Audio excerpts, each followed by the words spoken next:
This is Frank Islam, Chairman and CEO of FI Investment Group and your host of Washington Current Review, where we interview leading voices from business and politics that impact you, the viewer.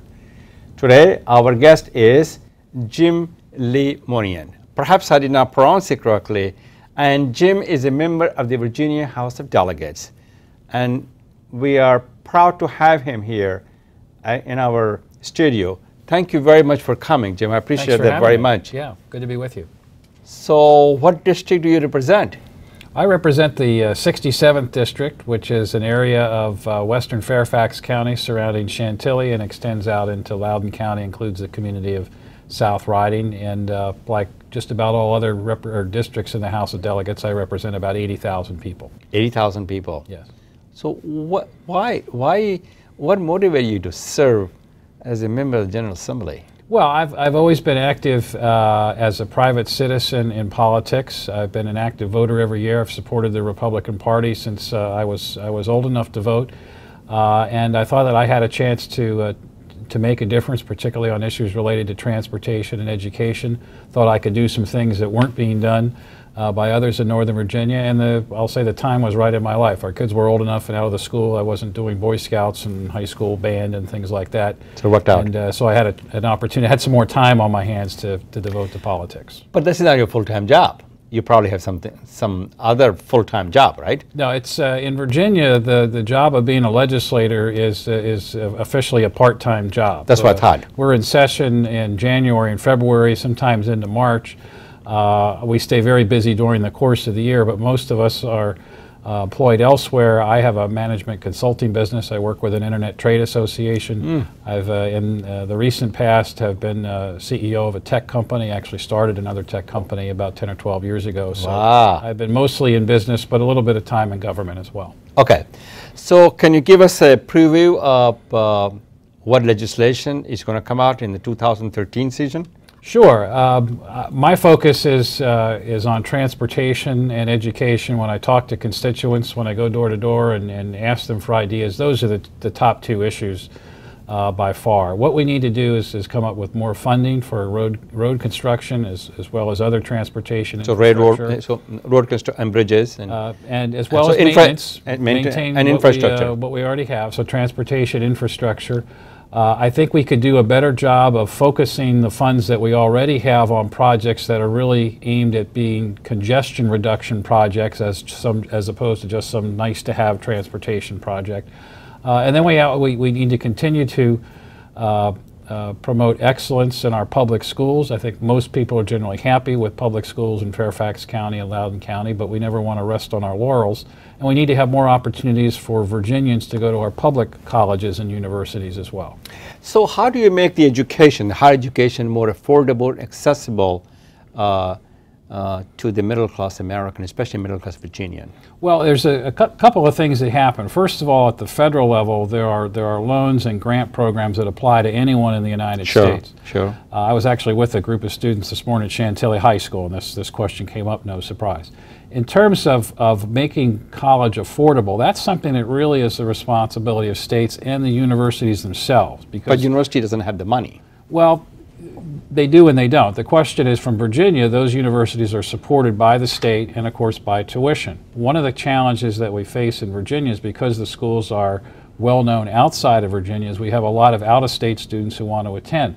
One of the things that I put in the current Virginia budget as an amendment is to make sure that those students are paying the full cost when they're coming from Pennsylvania or West Virginia. You're talking about out-of-state. Out-of-state students. When they do, and we don't give them some discount or a break, there's more money to keep tuition at a affordable, reasonable level for and more seats for in-state students who pay the lower tuition. So that's the other thing is just applying good business practices to the management of universities and making sure that they're meeting the needs of students and are really focused on their core activities and being managed well. And I think Bob McDonnell, as well as the prior governors, have really focused on that, and that's paying off in the form of the lowest tuition increases in Virginia public universities this year that we've seen in 10 years.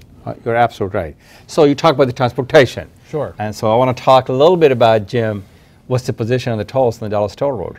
Yeah, here's the problem with tolls. I'm not a fan of tolls, using tolls for a purpose other than maintaining the road that's tolled. I think it's a public policy mistake to say that the tolls were originally set up to maintain the road years ago, and now we say, hey, here's another project we can use them for. Let's raise the project and use the money somewhere else.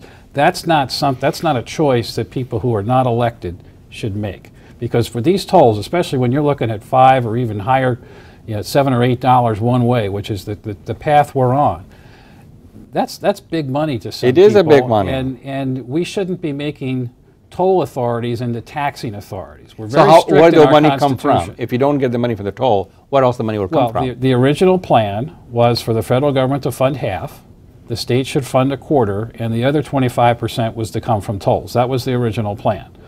For phase 2, the federal government has come up with exactly zero. Okay, if I were in charge of the program, I would say we're not going to build phase 2 until the federal government comes up with the money. Otherwise, we're in a make it up as we go along financing scheme, which is totally irresponsible, relying on, well, if no one else wants to fund it, we'll just keep raising the tolls.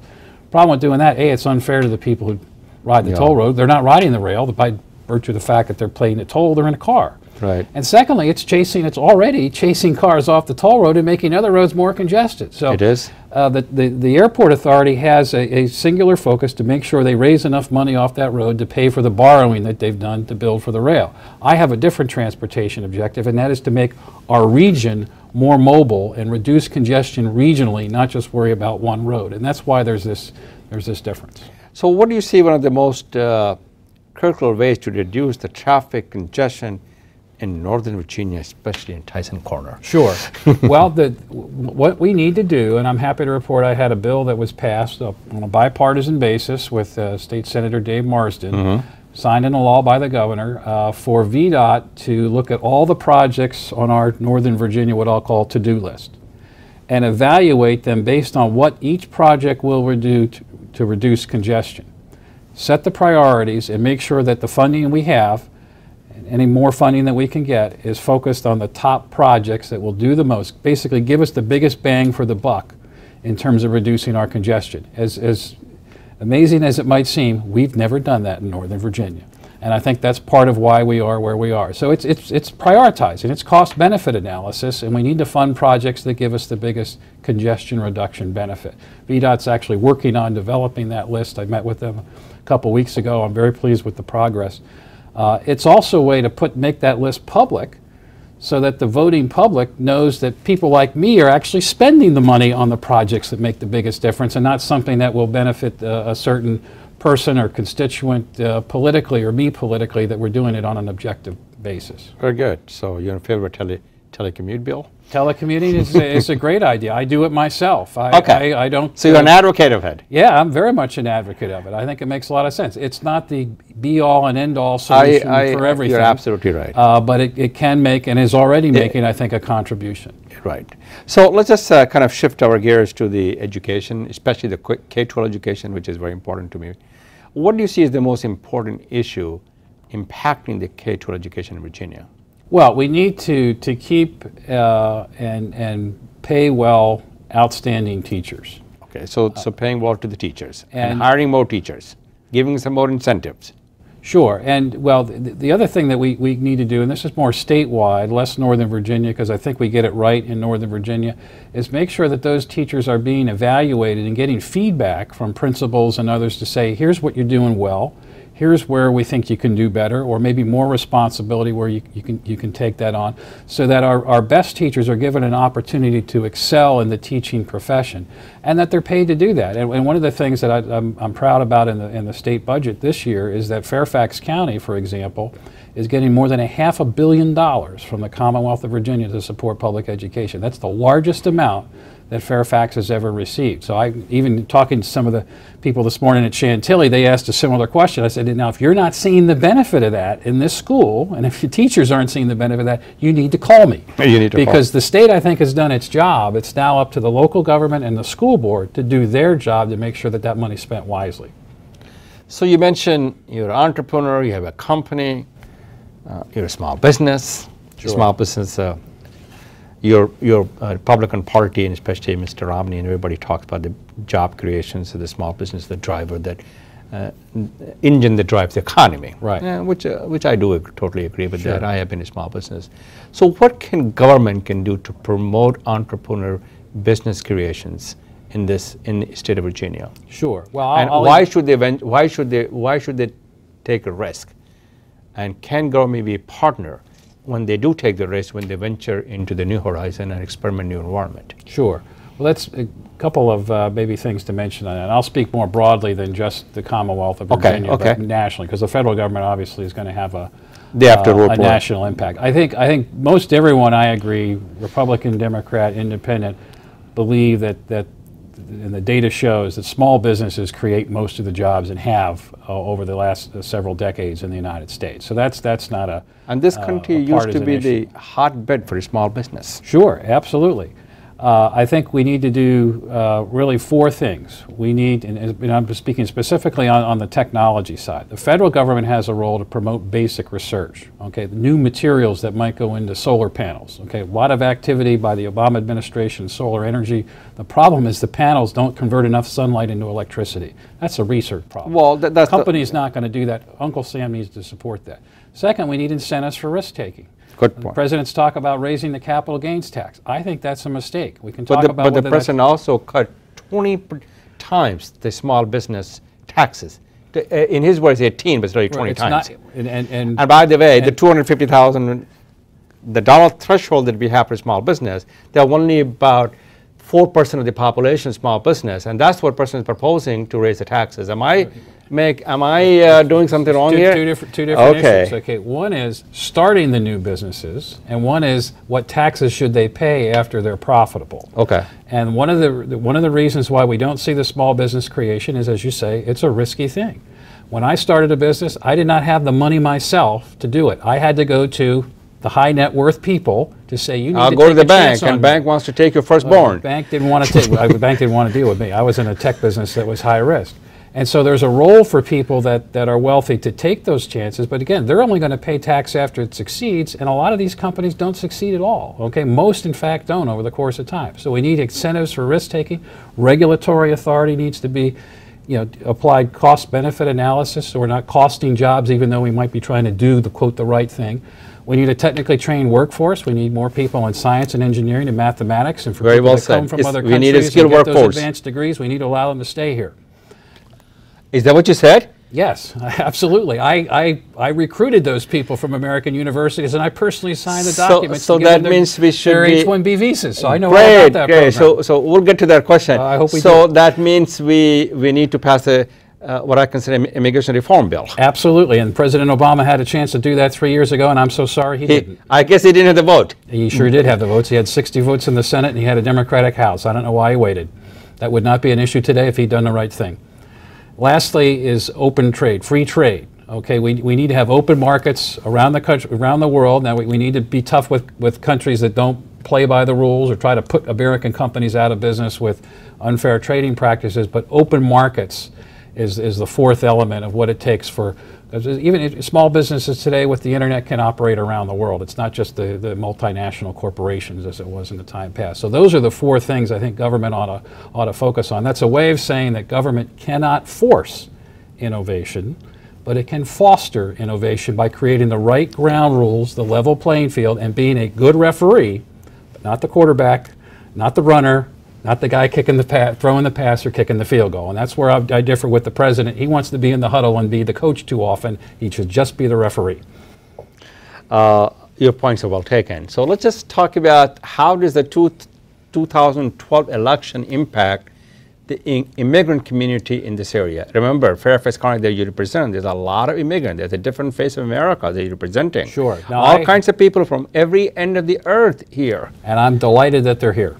And about 20% of the people that I represent, of those 80,000, are either from other countries or are the children of people who have come from other countries. Right. I think that I hope everyone would agree that the success story over the course of American history of immigrants coming to the United States to pursue a better life and to make life better for everyone, including the people that have already been here, is one that's without question.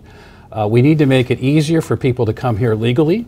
I think Governor Romney has said that, and we need to make it harder for people to come here illegally. Here's why Republicans, I think, get a bad rap on the immigration issue. This came up this morning, and I'll tell you, I think it's wrong for people to suggest that Republicans are anti-immigrant is absolutely wrong. Okay, I will tell you, and I've said many times, as long as people from all over the world still want to come to this country to pursue their dreams, our future is very bright, and I believe that to my core. Would you vote for the DREAM Act? For the what? DREAM Act. As part of an overall solution, yes. Here's the concern I have: if you take immigration as parts, okay, what does it say to people who haven't come to this country yet? They'll say, "Hey, I could come there illegally." So you want to? And my kids can go to a great school in America. That makes it more, creates an incentive for people to come to this country illegally. Yeah. We need to make it easier for people to get an H-1B visa, to get a green card, and to stay and live and work and produce and be part of American society. Very well said. Would you advocate the fact that if a students who come from foreign country, they got a higher education, which means the graduate school in science, technology, engineering, math, should they be given a visa, which got a permanent visa, an immigrant card, or the green card? I would give them a green card, absolutely. Very well. The jobs that are created when people who are skilled in science and engineering work in America it's well documented. I mean, what's the alternative? They go home and they compete against us. And I'll tell you a real world story. This company I was the CEO of, it's based in North Carolina. Worked there for 2.5 years, venture-backed company. One of the gentlemen was from China. Went to North Carolina State University, got his PhD, worked there for a year, and he said, "You know what? I'm leaving. I'm taking my family back to China. I think there's more opportunities there," and that just crushed me. I never ever want to have. And we paid for their education in some cases. Sure. So that's it's not directly in tuition. It's the infrastructure and the labs and the tools and everything that they have. Absolutely right. Absolutely right. So Jim, you advocated your case very well, and you represent your constituency very well. And thank you very much for serving the constituency, serving the state of Maryland, serving our nation. Virginia nation. Yeah. Okay, Virginia. Yeah. Very well said.